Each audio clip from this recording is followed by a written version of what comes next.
Hi,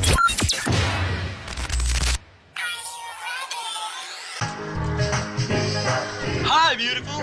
Alam ko yun. Dito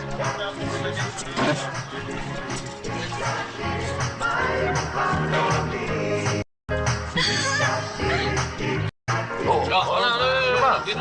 Diyan ako eh. Dito na ako. Mas bobo naman ako eh. Oo. Ikaw naman ang pinakamatalino. Diyan ka na. Iba ito. Ay, ko. Surot. Ay. Buti nga. Morning, class. Morning, sir. My name is Mr. Serge Facundo.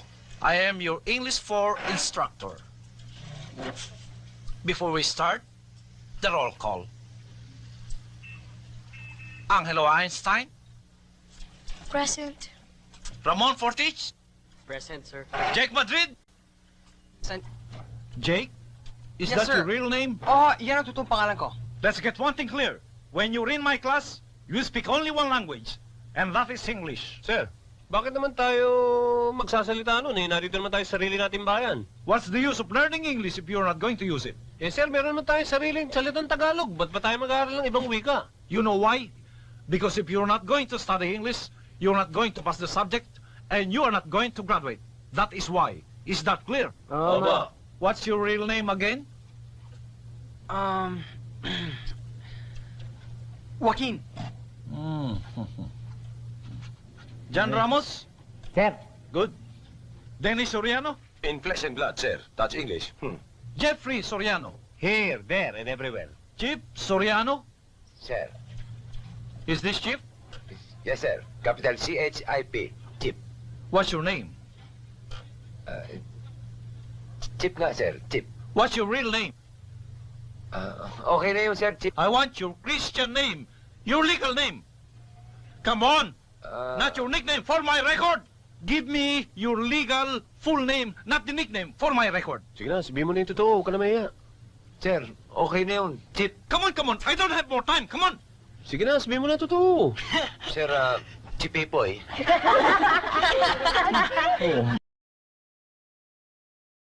Tumigil ka dyan. Talo ka na. Para yan na.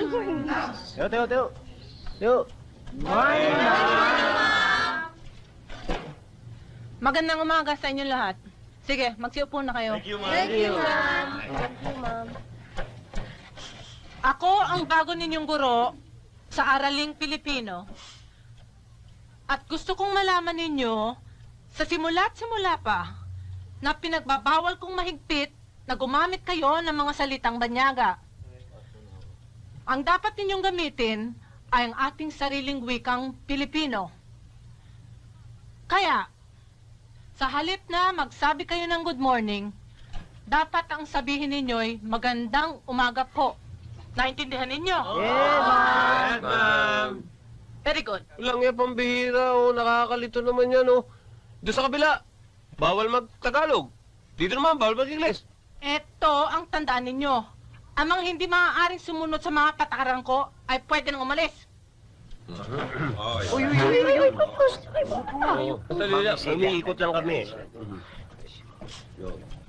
Ang pangalan ko ay...